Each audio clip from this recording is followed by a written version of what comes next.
Om Namo Narayana. We are continuing our read today of chapter 13, Dhritarashtra.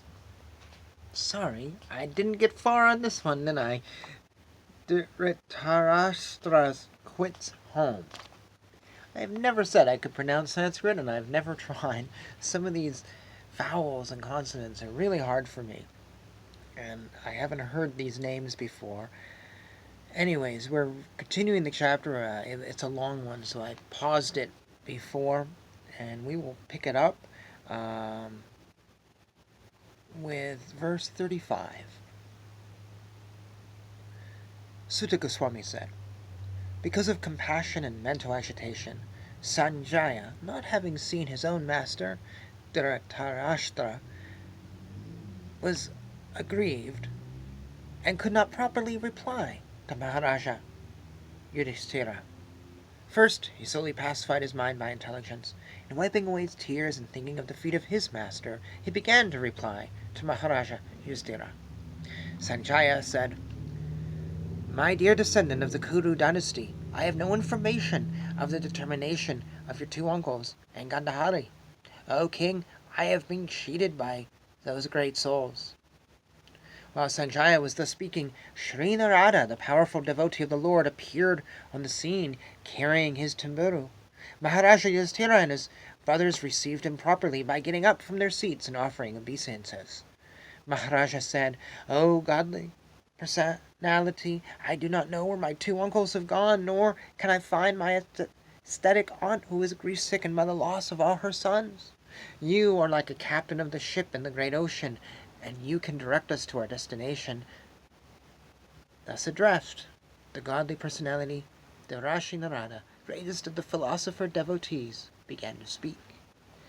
Sri Narada said, O pious king, do not lament for anyone, everyone is under the control of the Supreme Lord. Therefore all living beings and their leaders carry on worship to be well protected. It is he only who brings them together and disperses them. As a cow bound through the nose by a long rope is conditioned, so also human beings are bound by different Vedic injunctions and are conditioned to obey the orders of the Supreme. As a player sets up and disperses his playthings according to his own sweet will, so the Supreme will of the Lord brings men together and separates them. O king, in all circumstances, whether you consider the soul to be an eternal principle, or the material body to be perishable, or everything to exist in the impersonal absolute truth, or everything to be an inexplicable combination of matter and spirit, feelings of separation are due only to illusionary affection and nothing more. Therefore, give up your anxiety due to the ignorance of the self. You are not thinking of how they, who are helpless poor creatures, will exist without you. This gross material body made of 5 elements is already under the control of eternal time and karma and the modes of material nature. How then can it, being already in the jaws of the serpent, protect others? Those who are devoid of hands are prey for those who have hands, and those who are devoid of legs are prey for the four-legged. The weak are the subsistence of the strong, and the general rule holds that one winged being is food for another. Therefore, O king, you should look to the Supreme Lord only, who is one without a second and who manifests himself by different energies and is both within and without. That Supreme Personality of Godhead, Sri Krishna, in the guise of an all-devouring time, has now descended to the earth to eliminate the envious from the world. The Lord has already performed his duties to help the demigods, and he is awaiting the rest. You, Pandavas, may wait as long as the Lord is here on earth. O king, your uncle, his brother, and his wife have all gone to the southern side of the Himalaya mountains, where there are shelters of the great sages. The place is called Saptostra, or divided by 7, because there the waters of the sacred Ganges were divided into 7 branches. This was done for the satisfaction of the 7 great rishis. On the banks of Saptasrota, Dhritarashtra is now engaged in beginning Ashanta Yoga by bathing 3 times daily in the morning, noon, and evening, by performing the Agnihotra sacrifice with fire, and by drinking only water. This helps one control the mind and the senses and frees one completely from thoughts of familial affection. One who has controlled the sitting postures of the yogic asanas and the breathing process can turn the senses toward the absolute personality of Godhead and thus become immune to the contaminations of the modes of material nature, namely mundane goodness, passion, and ignorance. Dhritarashtra will have to amalgamate his pure identity with intelligence and then merge into the Supreme Being with knowledge of his qualitative oneness as a living entity with the Supreme Brahman. Being freed from the block sky, he will have to rise to the spiritual sky. He will have to suspend all the actions of the senses, even from the outside, and will have to be impervious to interactions of the senses, which are influenced by the modes of material nature. After renouncing all material duties, he must become immovably established beyond all sorts of hindrances on his path.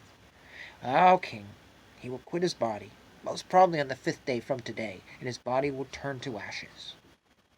While outside observing her husband, who will burn in the fire of mystic power along with his thatched cottage, his chaste wife will enter the fire with rapt attention. Vidira, being affected with delight and grief, will then leave that place of sacred pilgrimage.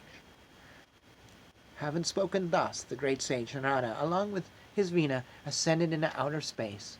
Yudhishthira kept his instruction in his heart and was so able to get rid of all lamentations. Thus ends this chapter. That's a tough one. One interesting thing I read, I thought it was interesting, it goes, feelings of separation are due only to illusory affection. Your body is trapped by the serpent, so what can you do to save others? That's a hard pill to swallow. It's a hard thing to digest, to realize that maybe you're limited. At the same time, though, I sometimes wonder if that's giving up. Maybe, you can't do anything, but maybe you can do something. In this case, you can't save someone from dying in 5 days.